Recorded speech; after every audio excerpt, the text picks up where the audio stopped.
स्वागत है आप सभी ट्रैवलर्स का आज की हमारी इस जर्नी में। आप जुड़े हैं मेरे साथ day 7 of your Uday 2.0 batch. जैसा कि आप जानते हैं हम यानी कॉमर्स इजीली लेके आए हैं आपके लिए आपका पसंदीदा उदय 2.0 batch for class 11th commerce. मैं हूं आपका अकाउंटेंसी मेंटर और आप मेरे साथ जुड़ चुके हैं आज की हमारी इस यात्रा में। यात्रा कंटिन्यू हो रही है उन्हीं चौबारों से जहां पे हम थे पिछली क्लास में आपने देखा था बेसिक अकाउंटिंग टर्म का पार्ट 3 डे 3, जहां पे हम लोगों ने तकरीबन 20 बेसिक अकाउंटिंग टर्म्स कवर कर लिए थे out of the 27 accounting terms जो हमें पढ़ने थे। और दोबारा बताना चाहूंगा, बार बार बताना चाहूंगा, सिर्फ 27 अकाउंटिंग टर्म्स नहीं है हमारे कोर्स में, उससे कहीं ज्यादा अकाउंटिंग टर्म्स आप आगे देखेंगे। फिलहाल के लिए एक इंट्रोडक्टरी पोर्शन के तौर पे हमने आपके लिए लिए थे 27 अकाउंटिंग टर्म्स, उसमें से 20 टर्म्स हम लोग कवर कर चुके हैं लास्ट 3 लेक्चर्स में। आज हमारा डे 4 है बेसिक अकाउंटिंग टर्म्स का, यानी part 4 of basic accounting terms. बाकी बचे खुचे जो हमारे नन्हे मुन्ने चुनने से बेसिक अकाउंटिंग टर्म्स रह गए हैं वो आज के लेक्चर में हम डिस्कस करने जा रहे हैं। तो क्या आप लोग सबसे पहले तो मुझे कमेंट करके ये बताइए कि यस सर हम बिल्कुल रेडी हैं। जैसा कि आपके पीछे दिख भी रहा है, हमें बेसिक अकाउंटिंग टर्म्स के इंट्रोडक्शन पार्ट 4 के लिए हम एब्सोल्युटली रेडी हैं, पूरे एक्साइटमेंट के साथ आपके साथ जुड़े हुए हैं। हम अपनी कुर्सी की पेटियां बांध चुके हैं because this is going to be one hell of an adventure. Alright, चलिए तो तैयार हैं आप लोग बेसिक अकाउंटिंग टर्म्स आगे समझने के लिए। हम सबसे पहले एक बार छोटा सा रिकलेक्शन या मैं कहूंगा छोटा सा रिवीजन कर लेते हैं कि भाई हमारे बेसिक अकाउंटिंग टर्म्स कौन कौन से हम आखिर डिस्कस कर चुके हैं। तो जैसा कि आप लोगों ने देखा है, हम business transaction, capital, drawings, liability, assets, receipts, expenditure, expenses, cost, losses, incomes, profits, gains, purchases, sales, जिसके साथ हमने परचेज रिटर्न, सेल्स रिटर्न भी समझा। उसके आगे स्टॉक या stock in trade, inventory, trade receivable, trade payable, goods. ये 20 अकाउंटिंग टर्म्स हम लोग अभी तक डिस्कस कर चुके हैं। इसके बारे में आपको बहुत अच्छे से जानकारी दी जा चुकी है। जिन्हें कुछ भी डाउट है या किसी भी तरह की प्रॉब्लम है, एक बार सजेस्ट करूंगा कि हमारे पीछे के 3 लेक्चर्स एक बार दोबारा से देख लीजिए, अच्छे से समझ आ जाएंगे। उसके बावजूद भी कोई डाउट रह जाता है तो घबराना नहीं है, टेंशन नहीं लेनी है, बस एक ही काम करना है, इनफैक्ट 2 काम करने। या तो आप हमसे कनेक्ट कर सकते हैं हमारे Telegram channel that is commerce easily. ये हमारा टेलीग्राम चैनल है, याद रखिए, गौर फरमाइए, EAZILY। या तो हमारे टेलीग्राम चैनल कॉमर्स इजीली से आप हमसे कनेक्ट हो सकते हैं, या फिर आप ऐप पे जाके लाइव डाउट पोस्टिंग कर सकते हैं। जो डाउट वाला टैब है ऐप में, अगर आप देखेंगे ऐप स्क्रीन के सबसे नीचे, the second button that you have is for posting your doubts. Doubts post करने के लिए काफी सारे तरीके हैं। आप पिक्चर्स पोस्ट कर सकते हैं, आप लाइव डाउट वैसे के वैसे टाइप करके भेज सकते हैं। Any manner that you want, आपका डाउट हम तक पहुंचेगा, हम उसका प्रॉम्प्ट रिस्पॉन्स करेंगे, ये हमारी तरफ से वादा है। तो इस प्यारी सी इंफॉर्मेशन के साथ बढ़ते हैं आगे। आज हम क्या क्या देखने वाले हैं सर? आज हम डिस्कस करने जा रहे हैं वाउचर्स, डिस्काउंट, रिबेट, जी हां, आपका प्यारा सा गुड्स एंड सर्विस टैक्स हम आज पढ़ेंगे। साथ ही हम समझेंगे क्या है बैड डेब्ट्स, क्या होते हैं स्टोर्स, और क्या है आपकी रेवेन्यू। आपने एक छोटा सा डिस्कशन इससे पहले किया हुआ है जब हम इनकम्स और गेन्स और प्रॉफिट्स के बारे में बात कर रहे थे, तब हमने देखा है कि रेवेन्यू होती क्या है। आज उसको थोड़ा सा और डिटेल में समझ लेंगे दोस्तों। तो क्या आप लोग तैयार हैं? बिल्कुल एक्साइटेड होके बैठे हैं, क्योंकि get ready guys, this is going to be like I said one big adventure. और इस एडवेंचर की शुरुआत हम करेंगे, जैसा कि आप मेरे पीछे देख सकते हैं, by understanding 3 terms which start with पहला वाउचर, उसके बाद डिस्काउंट, और उसके बाद हम समझते हैं कि भैया रिबेट आखिर है क्या। थोड़ा सा इंटरेस्टिंग सिनेरियो होगा जहां पे हम ये भी देखेंगे कि कैसे डिस्काउंट और रिबेट में हल्का सा फर्क है। तो तैयार हो? चलो फिर देर किस बात की। तो सबसे पहले जैसे मैंने आपको कहा, हम डिस्कस करते हैं हमारा basic term number 21, that is a voucher. अब वाउचर से आप क्या समझते हैं? क्या आप जानते हैं वाउचर क्या होता है? सुना तो आपने होगा डिस्काउंट वाउचर, अलग अलग तरह के टर्म्स में इसको कनेक्ट करके आपने सुना है। कैश वाउचर सुना है, डिस्काउंट वाउचर सुना है। क्या होता है ये वाउचर आखिर? क्या कोई मुझे बता सकता है कि ये वाउचर आखिर भला है क्या? तो भला नहीं है, बहुत बढ़िया चीज है एक्चुअली वाउचर। एसेंशियली वाउचर का मतलब ये होता है wear anything is recorded for the first time. जब हम अकाउंटिंग के पॉइंट ऑफ व्यू से बात करते हैं तो अकाउंटिंग में वाउचर्स का मतलब सिर्फ ये होता है कि आपने बिजनेस ट्रांजैक्शन आइडेंटिफाई तो कर लिया है, अब आप इसको पहली बार जब रिकॉर्ड कर रहे हैं बिजनेस में, वो आप वाउचर में रिकॉर्ड करते हैं। एक मिनट ठहरिए सर, हमें कुछ याद आ रहा है। जब आपने हमें अकाउंटिंग के फीचर्स पढ़ाए थे उसमें उसके प्रोसेस के बारे में बोला था आपने, तो प्रोसेस ऑफ अकाउंटिंग जब हमने डिस्कस करा था ना सर, तब आपने हमें यह बात समझाई थी कि रिकॉर्डिंग ऑफ बिजनेस ट्रांजैक्शंस की जाती है जर्नल में या सब्सिडियरी बुक्स में। आपने सब्सिडियरी बुक्स के बारे में हमें बताया था कि बड़ी भारी सी जर्नल उठा के चलना थोड़ा मुश्किल था, तो हमने क्या करा, बड़े बिजनेसेस के लिए एक सहूलियत कर दी कि भैया जर्नल को हमने कुछ अलग अलग बुक्स में बांट दिया और कहा लो ऐश करो, जा सिमरन जी ले तेरी जिंदगी। तो ये बात आपने हमें समझाई थी कि रिकॉर्डिंग तो सर वहां कर रहे थे, अब आप हमें कह रहे हैं कि बिजनेस में रिकॉर्डिंग होती है सबसे पहले वाउचर्स में। ये कॉन्ट्राडिक्टरी स्टेटमेंट्स नहीं हुए क्या? कॉन्ट्राडिक्टरी स्टेटमेंट्स नहीं हुए हैं, क्योंकि vouchers are not the official recording of business transactions. Vouchers सिर्फ रिकॉर्ड करके रखे जा रहे हैं ताकि उनकी मदद से आप जर्नल बना सकें। वाउचर्स का काम सिर्फ इतना सा होता है कि एक ट्रांजैक्शन के एग्जिस्टेंस को वेरीफाई करना, एक ट्रांजैक्शन के अकरेंस को, ऐसा एक ट्रांजैक्शन हुआ था उसका वेरिफिकेशन प्रोवाइड करते हैं वाउचर्स। तो वाउचर्स में आप सिर्फ ये लिखते हैं कि फला फला ट्रांजैक्शन हुआ है, इसमें ये वाला अकाउंट डेबिट होता है, ये वाला अकाउंट क्रेडिट होना चाहिए था, बस। ये सिर्फ एक रेफरेंस पॉइंट है। यहां से जब आप आगे बढ़ेंगे, आप अपनी जर्नल में जब एंट्री रिकॉर्ड करने जाएंगे या जब आप अपनी सब्सिडियरी बुक्स में इसकी एंट्री कर रहे होंगे, vouchers will only act as a reference point और अ गाइडेंस पॉइंट।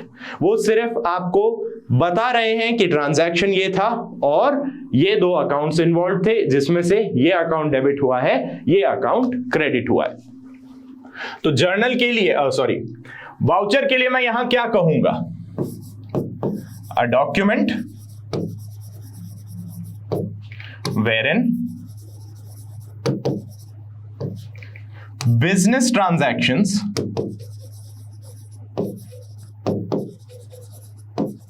अब बिजनेस ट्रांजैक्शंस याद आ रहा है, हमारी सबसे पहली definition, are recorded for the first time. पहली बार बिजनेस ट्रांजैक्शंस रिकॉर्ड किए जाते हैं इन योर वाउचर्स। और यहां पर ही आप क्या करते हैं? Classification of accounts.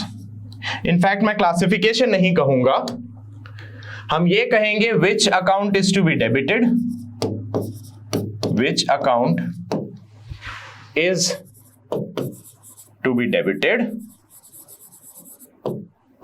and which account is to be credited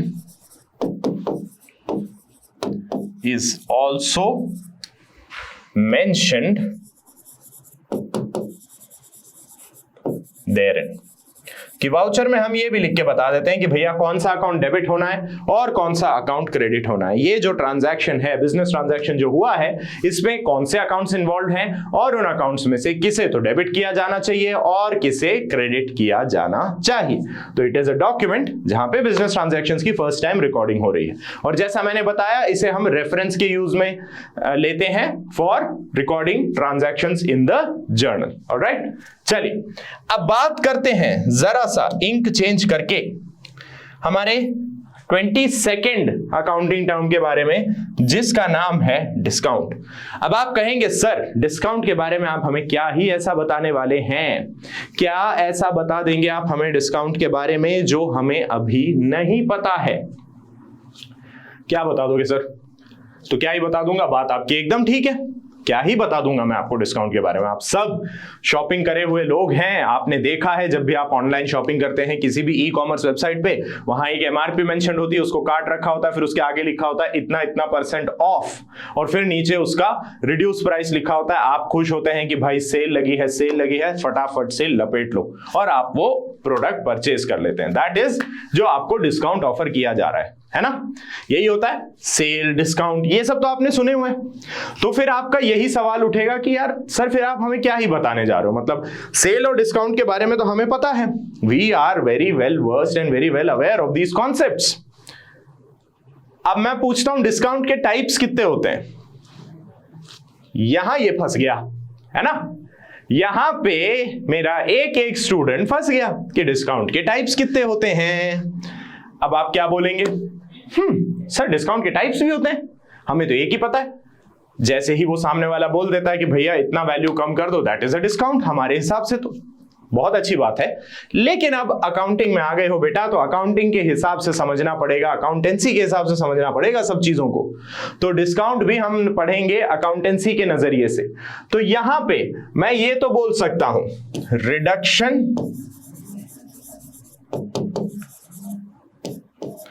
in the value of goods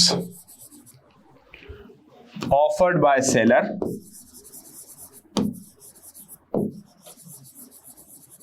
किन कारणों से? दो कारण होते हैं इसके। टू फैसिलिटेट सेल, यानी कि सेल हो सके उसके लिए, या फिर और प्रॉम्प्ट पेमेंट,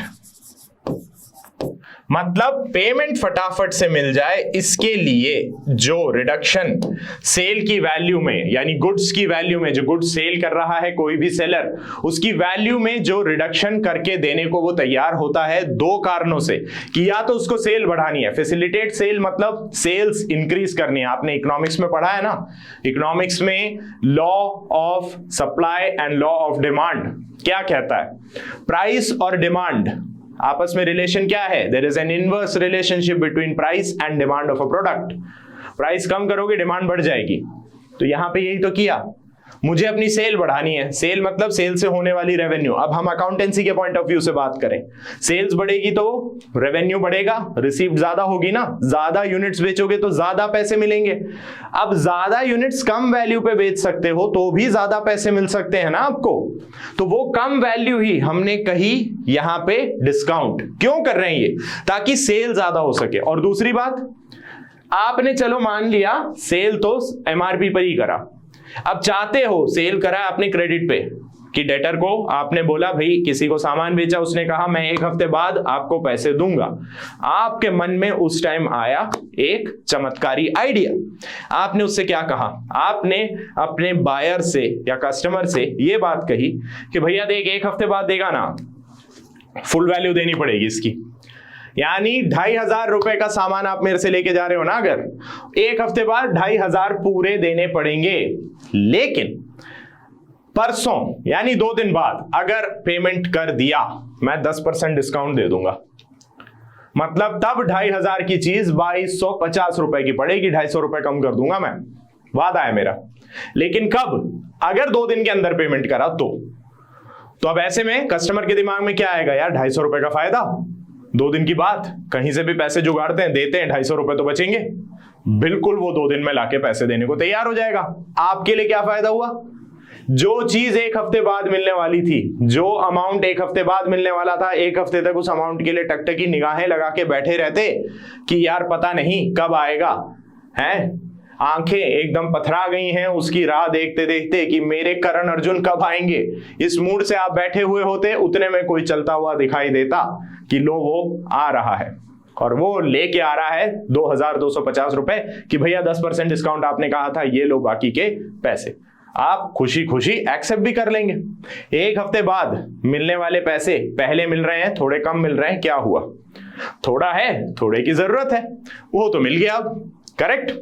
चलिए अभी इसके बारे में थोड़ा सा और डिस्कशन हम करेंगे आगे। अभी हम सिर्फ इसकी डेफिनेशन देख रहे हैं कि डिस्काउंट आखिर होता क्या है। तो हमने समझा कि वैल्यू ऑफ गुड्स में कोई रिडक्शन अगर सेलर कर देता है बिकॉज उसे सेल बढ़ानी है या वो चाहता है कि प्रॉम्प्ट पेमेंट हो, तो उसे हम कह सकते हैं दैट इज डिस्काउंट। अच्छा जी, अब आते हैं हम अपने 23rd बेसिक टर्म पे जिसका नाम है रिबेट। अब रिबेट क्या कोई बता सकता है मुझे? क्या आपने कभी सुना है इस टर्म को? What do you understand by rebate? क्या कोई मुझे ये बता पाएगा कि भाई सर रिबेट ना हमने इस लिंक के हिसाब से सुना है या हमने इस कंसर्न में हमने सुना है कि रिबेट ये होती है।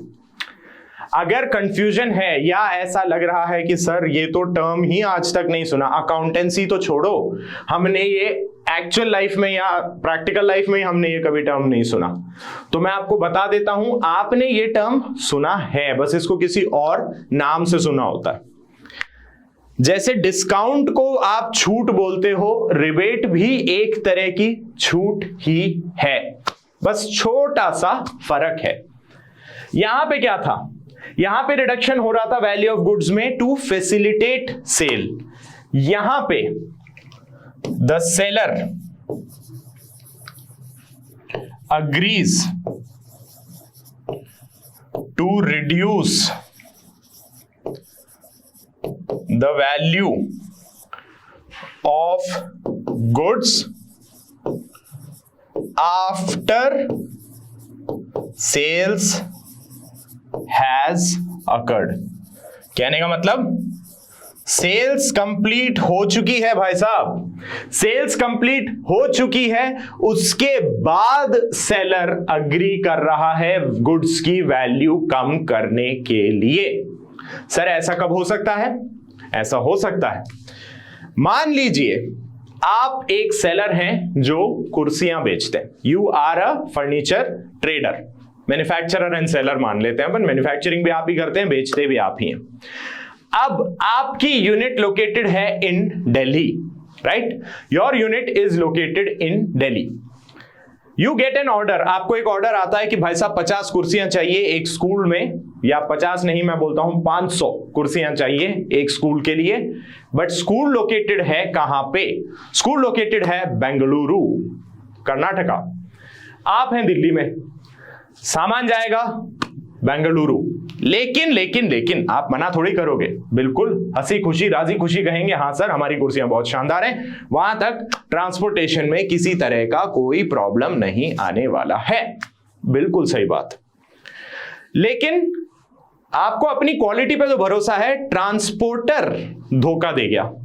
यानी जिस ट्रांसपोर्टर के साथ आपने कुर्सियां यहां से भिजवाई, वो जब कुर्सियां लेके वहां पहुंचा और वहां कुर्सियां अनलोड होती हैं तो पता चलता है कि 500 में से 10 कुर्सियां ऐसी हैं जिनकी नीचे में जो आपके बीच की वो डंडी होती है जिसपे स्टूडेंट्स नॉर्मली पैर रखते हैं आराम से एकदम रिलैक्स करने के लिए, वो डंडी अनफॉर्चुनेटली ड्यूरिंग ट्रांजिट टूट गई। ट्रांसपोर्टर जब गुड्स लेके जा रहे थे तो बीच में गड्ढे आए, सड़कों की प्रॉब्लम्स की वजह से कुछ चेयर्स हो गई हैं हमारी डैमेज, 10 चेयर्स हमारी डैमेज हो गई हैं। अब स्कूल वाले क्या बोलेंगे कि भाई साहब 10 कुर्सियां डैमेज आई हैं, हम ये कुर्सियां एक्सेप्ट नहीं कर सकते, ये कुर्सियां आप वापस ले लीजिए और हमें उसके पैसे दे दीजिए। उन्होंने मान लीजिए एडवांस में पैसे दे रखे हैं आपको, आप आ गए थोड़े से असमंजस में, क्योंकि आपके लिए अब ये डैमेज कुर्सियां 2 प्रॉब्लम्स क्रिएट कर रही हैं। क्या? एक तो डैमेज कुर्सी आप अब दोबारा बेच नहीं सकते किसी और को, ये तो पक्की बात है। दूसरी बात, डैमेज कुर्सियां वहां से यहां लाना, उसको ठीक कराना और फिर दोबारा उनके पास भिजवाना, ये सारा खर्चा अब आपको ही उठाना पड़ेगा। तो आपके लिए प्रॉफिटेबल, फायदा मतलब वायबल, इकोनॉमिकली फीजिबल नहीं है ये कि सामान वहां से यहां लाएं फिर ठीक करके दोबारा भेजें, और पैसा वापस भेजना पूरा का पूरा 10 कुर्सियों का, वो भी आपको भा नहीं रहा है। तो ऐसे में आपके दिमाग में आया एक और चमत्कारी आइडिया। क्या? आपने कहा कि ऐसा है 10 कुर्सियां जो रेट हमने बोली थी, मान लीजिए रेट है 100 रुपए पर चेयर, आप कहेंगे 10 कुर्सियों का डैमेज हो रहा है ना, आप इनके 100 रुपए मत दीजिएगा, आप हमें सिर्फ 50 रुपए देना, इनके आधी रेट कर देते हैं। तो ये जो अभी अभी आपने 10 कुर्सियों पे 50% का डिस्काउंट डायरेक्टली लगा दिया है ना, ये है आपका रिबेट, इसे कहा जाएगा रिबेट। क्यों दिया गया ये? क्योंकि इसका रीजन ए नहीं था, इन दोनों में से कोई रीजन नहीं है। सेल फैसिलिटेट नहीं करनी, सेल हो चुकी है, फैसिलिटेट नहीं करना है अब हमें। दूसरा, प्रॉम्प्ट पेमेंट नहीं, पेमेंट भी मिल रहा है, ऐसी बात नहीं है, but this is some other reason. आप उसके पीछे और जो कॉस्ट लग सकती है आपकी इस प्रोडक्ट को वापस लाके ठीक करके वापस हमारे कस्टमर तक पहुंचाने का, आप वो खर्चा उठाना ही नहीं चाहते, आपके लिए वो प्रॉफिटेबल नहीं है। तो आपने कहा कि गुरुदेव ऐसा है, इन 10 कुर्सियों पे 100 रुपए अगर कुर्सी के हिसाब से मिलने थे, 100 रुपए मत दीजिए, इन 10 कुर्सियों पे सिर्फ 50 रुपए दे दीजिएगा, बाकी कुर्सियों का आपको जो करना है कर लीजिए। कोई बच्चों को बिठाने के काम नहीं आएंगी, किताबें रखने के काम आ जाएंगी, कोई स्टोर का सामान रखने के काम आ जाएगा, बक्से रखने के काम आ जाएगी कुर्सियों पे, ऐसी क्या बात है। कभी कोई डेकोरेशन करना होगा तो उस कुर्सी के ऊपर चढ़ के डेकोरेशन कर लीजिएगा, क्लास वास सजानी है टीचर्स डे पे, चिल्ड्रंस डे पे, तो इन्हीं कुर्सियों को इस्तेमाल में ले लीजिएगा, उन पे चढ़िए, दीवारों पे गुब्बारे लगाइए, डेकोरेशन करिए, क्या दिक्कत है। हम तो आधे पैसे मांग रहे हैं। तो ये जो सेल के बाद हमने छूट दी है, इसे कहा जाता है जी रिबेट, ठीक है। अब इस पॉइंट को जरा सा हम आगे एक बार समझ लेते हैं अच्छे से, और अच्छे से समझते हैं इस पॉइंट को। क्या सबसे पहला पॉइंट मैं आपको समझाना चाहूंगा, दैट इज डिस्काउंट। तो डिस्काउंट क्या हुआ, हम डिस्काउंट के बारे में हमने आपसे बात की थी कि डिस्काउंट आपने सर पीछे बताया, discount is the reduction in the value of goods provided by the seller to facilitate sale या प्रॉम्प्ट पेमेंट। फिर आपने सर डिस्काउंट के बारे में जब डिटेल में आप हमें शुरू से बता रहे थे ना, तो आपने ये कहा था कि बेटा डिस्काउंट में 2 टाइप्स होते हैं। तो डिस्काउंट में जो 2 टाइप्स हैं उनके बारे में जरा करते हैं, आ जाओ डिस्कशन। डिस्काउंट के 2 टाइप्स, ये रहा पहला टाइप, ये रहा दूसरा टाइप। पहला टाइप होगा जी आपका ट्रेड डिस्काउंट। दूसरा टाइप क्या होगा सर? दूसरा टाइप होगा कैश डिस्काउंट। सही है, trade discount and cash discount. अच्छा सर, तो ट्रेड डिस्काउंट क्या होता है और कैश डिस्काउंट क्या होता है सर? तो अब जरा समझिएगा इस बात को भी गौर से। सबसे पहले मैं यहां एक लाइन ड्रॉ करना चाहूंगा। कौन से कलर की लाइन ड्रॉ करें? लाइन हम ड्रॉ करते हैं थोड़े डार्क कलर की, ठीक है, ये लीजिए।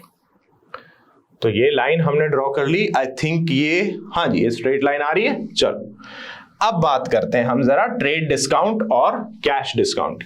तो ट्रेड डिस्काउंट क्या हुआ?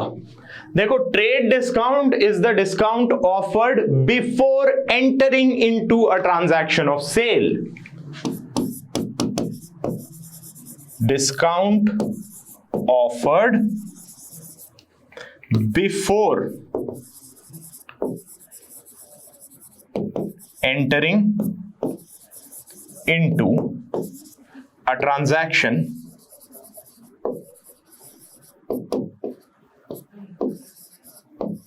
of sale।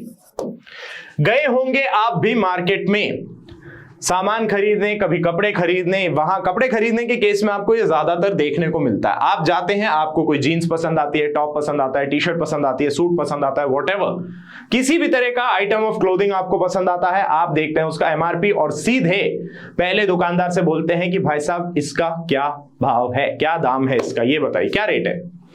अब वो भी देखता है एक बार एमआरपी, फिर अपने कैलकुलेटर पे कुछ कुछ करता है, कुछ अलग तरह की कैलकुलेशन करता है, आपको पल्ले भी नहीं पड़ रही होती, और फिर वो बोलता है मान लीजिए 2995, दैट इज 2995 का है। वो कहता है 2995 नहीं, आप इसको है ना 1895 दे दीजिएगा। सीधा सीधा कहता है देखो सर 2995 से 1895 मैंने 1100 रुपए डायरेक्टली हटा दिए हैं।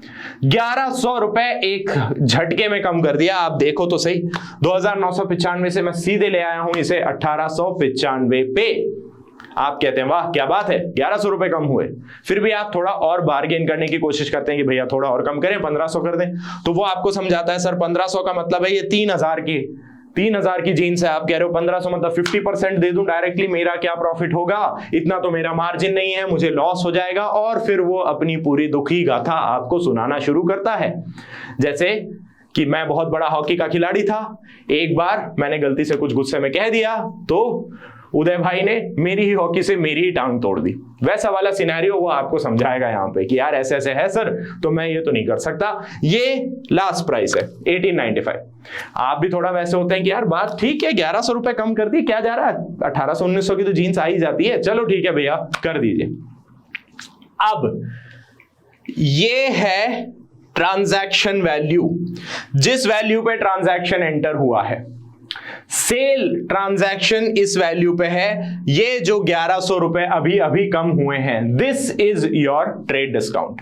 The discount offered by the seller even before entering into the transaction of sale is your trade discount. तो 1100 रुपए आपके हुए ट्रेड डिस्काउंट। चलो अब बात करते हैं कैश डिस्काउंट की। अब कैश डिस्काउंट में यही बात आती, यहां से उठा के जो काउंटर पे जो भाई साहब सेल्समैन थे उन्होंने तो कह दिया 1895। आप ये लेके जाते हो कहां, आप लेके जाते हो नीचे काउंटर पे जहां पेमेंट करना है। वो बिल बना के देते हैं, बोलते हैं ये वहां सर पे कर दीजिएगा, कार्ड से, यूपीआई से, कैश से, जैसे आपको पे करना है।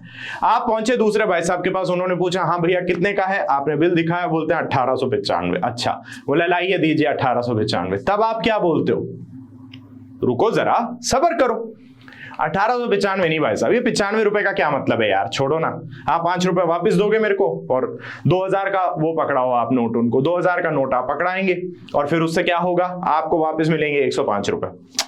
नहीं चाहिए, ये 105 रुपए वाला हिसाब नहीं, क्या 5 रुपए, मुझे 200 रुपए वापस करें ना आप, लॉजिकल है, 200 रुपए वापस करो भाई साहब। तो वो कहेंगे कि अच्छा आप चाह रहे हैं हम 1800 में दें।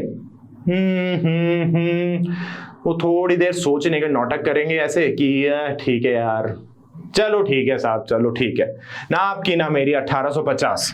आप कहते हो नहीं आपकी मेरी क्या नहीं, सिर्फ मेरी 1800 भाई साहब, 1800 दे रहा हूं मैं, बताओ। फिर वो थोड़ी देर और करेंगे आनाकानी, थोड़ी टालम टोल होगी, फिर कहेंगे चलो ठीक है यार, बोनी का टाइम है, 1800 रुपए दे दो भाई साहब। ये हो गया आपका कैश डिस्काउंट, यानी the discount received at the time of payment in cash।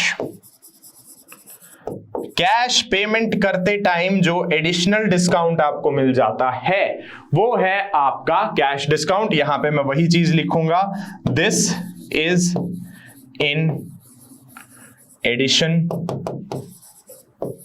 To trade discount. Trade discount तो जो है वो है, कैश डिस्काउंट उसके एडिशन में आता है कि उससे और एक्स्ट्रा आपको मिलता है।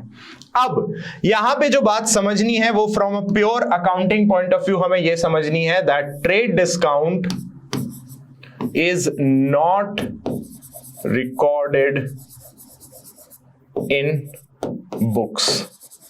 क्यों नहीं रिकॉर्ड कर रहे? क्योंकि सर ट्रांजैक्शन एंटर होने से पहले ही वैल्यू कम कर दी गई है। तो जब ट्रांजैक्शन एंटर ही नहीं हुआ है, फाइनेंशियल ट्रांजैक्शन एग्जिस्ट ही नहीं कर रहा था, तब जो वैल्यू कम की गई है या तब जो भी इवेंट हुआ है उसको हम रिकॉर्ड ही कैसे कर लें? तो इसीलिए ट्रेड डिस्काउंट की कभी बुक्स में एंट्री नहीं होती and cash discount is recorded in the books, is recorded in books.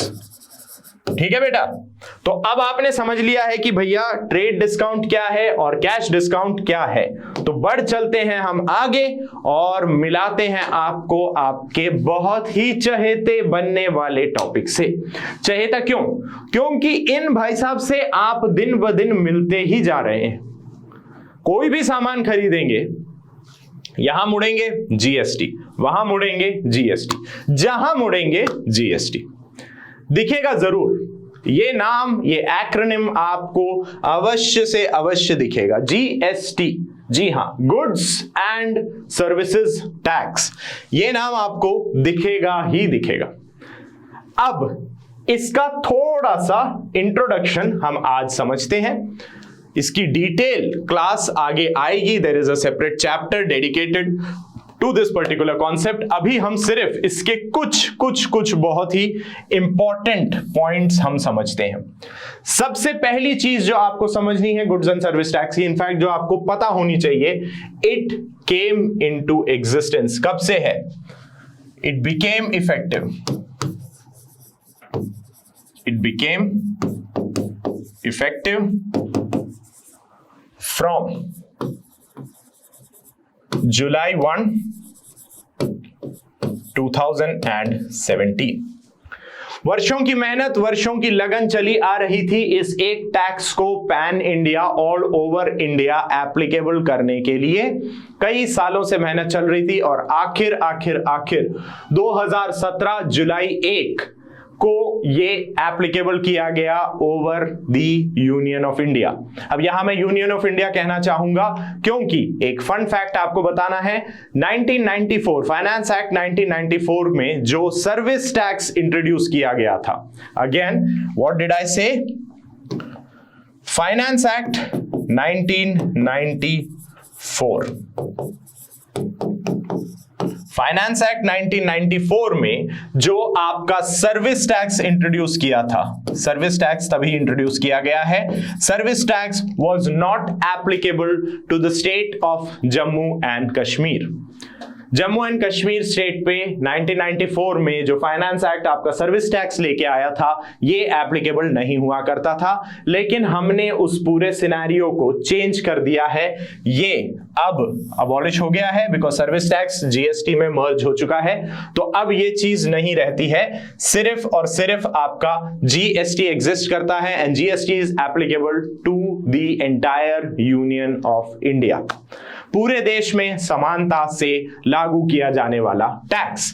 और जीएसटी का सबसे बेसिक लाइन, अगर हमें एक लाइन में गुड्स एंड सर्विस टैक्स को बताना है या समझाना है तो हम उसके बारे में क्या कहेंगे? सर हम उसके बारे में कहेंगे इसकी आइडियोलॉजी है वन नेशन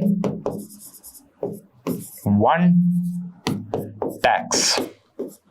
सर इसका मतलब क्या हुआ?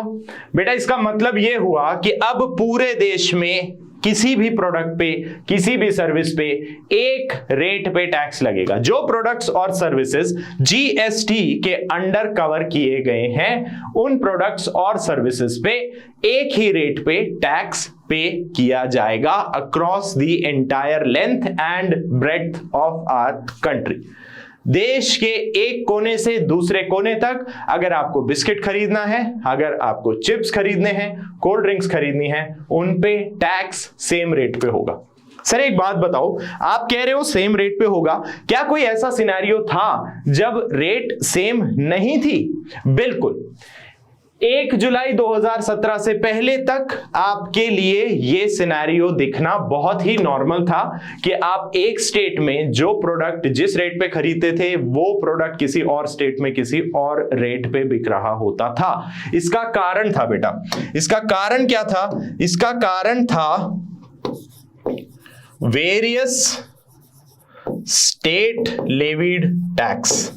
ऐसे कई टैक्सेस थे जो सिर्फ स्टेट्स लगाया करते थे, जैसे कि आपका लगता था वैल्यू एडेड टैक्स, आपका एक सेपरेट ऐसा सेल्स टैक्स बोल के लग सकता था, आपका ऑक्ट्रॉय अलग लगता था। ऐसे कई सारे टैक्सेस थे बेटा जो स्पेसिफिक स्टेट्स ने कहा था कि भैया हम तो ये वसूली करेंगे। इन सब स्टेट्स की वसूलियों के ऊपर आया हमारा जीएसटी का एकदम से हाथ, कहा कि नहीं अब ये नहीं चलेगा। अब हम बात करेंगे इस कॉन्सेप्ट पे, वन नेशन वन टैक्स। 1 जुलाई 2017 से हर स्टेट को जीएसटी मानना होगा। अब हर स्टेट के ऊपर यह आपदा आ गई कि भैया अब तो एक ही रेट पे टैक्स वसूला जा सकता है, जो कि जीएसटी के अंदर बता दिया गया आपको कि ये अगर प्रोडक्ट है, जीएसटी ने एक लिस्ट निकाली, जीएसटी में ये लिस्ट दी गई कि भाई ये प्रोडक्ट्स हैं, इन पे इस रेट पे टैक्स लगेगा। अब उन रेट्स की अगर हम बात करते हैं तो जो रेट्स ऑफ टैक्स हैं अंडर जीएसटी,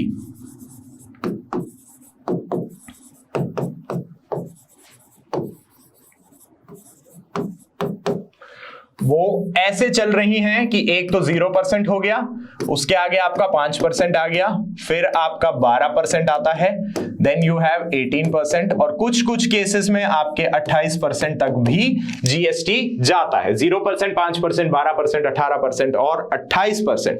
लग्जरी गुड्स के लिए आपकी 28% तक की जीएसटी की रेट एप्लीकेबल कही गई है। इसके अलावा कुछ प्रोडक्ट्स ऐसे हैं, जैसे कि अगर हम बात करें डिफेंस गुड्स की, जिस पे पूरी तरह से सिर्फ सेंट्रल ही टैक्स लेगी, सेंट्रल गवर्नमेंट को ही इसका टैक्स मिलता है। साथ ही साथ अगर हम बात करें तो हम बात कर सकते हैं आपके कुछ, जैसे पेट्रोलियम है, पेट्रोल एंड पेट्रो प्रोडक्ट्स जो हैं।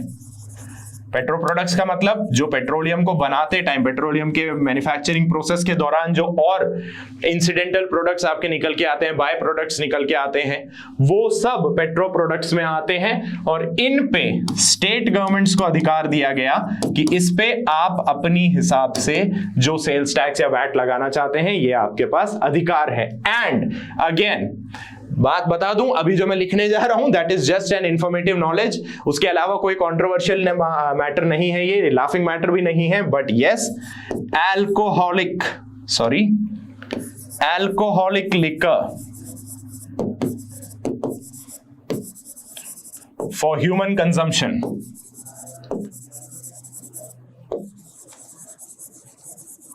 जो अल्कोहल ह्यूमन कंजम्पशन के लिए मैन्युफैक्चर करी जा रही है, उस पे भी आपने स्टेट गवर्नमेंट को अधिकार दिया है कि भाई आप अपने हिसाब से टैक्सेस लगा लीजिए। इसीलिए आपने नोटिस करा है कि अलग अलग स्टेट्स में पेट्रोल की रेट्स अलग अलग देखने को मिलती हैं। साथ ही साथ आपने ये भी नोटिस किया है क्यों कोई भी स्टेट गवर्नमेंट उतनी प्रबल तरीके से अल्कोहल पे बैन लगाने को तैयार नहीं होती है। Why? Because it is a very major source of revenue for the government. तो उसका सब्स्टिट्यूट नहीं ढूंढा जा पा रहा है। आपने इकोनॉमिक्स में पढ़ा है सब्स्टिट्यूट गुड्स, तो गवर्नमेंट को भी तो अपनी रेवेन्यू का सब्स्टिट्यूट ढूंढना पड़ेगा ना, कि इसकी जगह कुछ और ला दें, तो फिर यहां पे आप कमी ला सकते हैं। तो उस तरफ भी एक पहल करनी होगी for the betterment of a society, उस तरफ भी एक पहल हमें करनी होगी, कदम बढ़ाना होगा कि ऐसा ऑल्टरनेटिव लाया जाए, ताकि ये जो बुराई है, सामाजिक बुराई, ये थोड़ी सी लिमिट हो सके, कम हो सके। हमारी तरफ से just a positive thought out into the world. बाकी देखते हैं आगे क्या होता है। तो जीएसटी का एक बेसिक हमने यहां पढ़ा है, इससे आगे एडवांस्ड जो जीएसटी के बारे में डिटेल होंगी वो सब हम जीएसटी के अपने चैप्टर डिस्कशन में करेंगे। अभी हम बढ़ चलते हैं on the last 3 topics that we have, bad debts, stores and revenues. तो तैयार हैं आप लोग इन 3 टॉपिक्स के बारे में पढ़ने के लिए? चलें देखें कि आखिर है क्या भला ये। चलो भैया आ जाओ।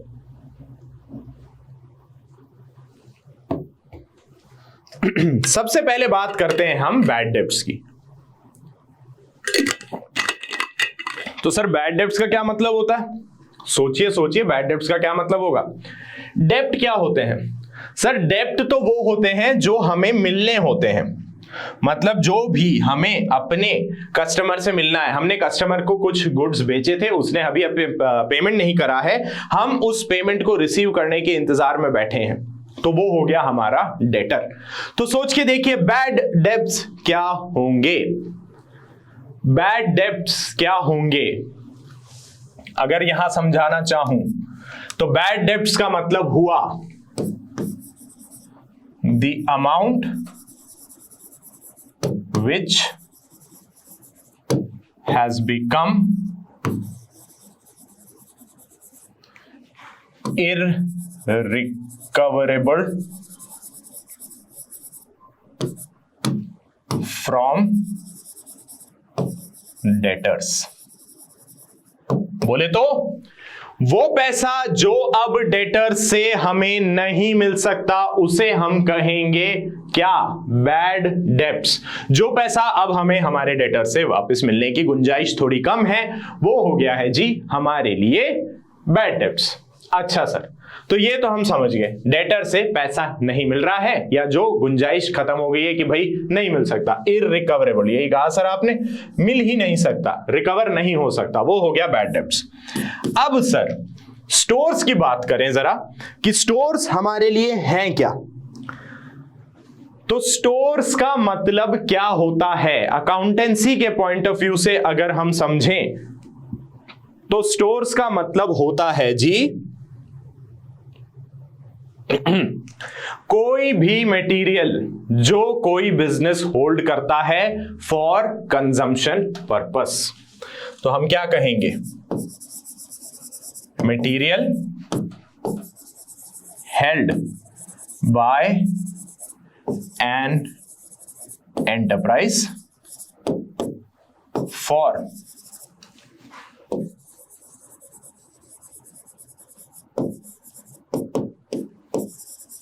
consumption purposes। फॉर एग्जाम्पल क्या क्या हो गया सर, आप बोल सकते हो इंजन ऑयल।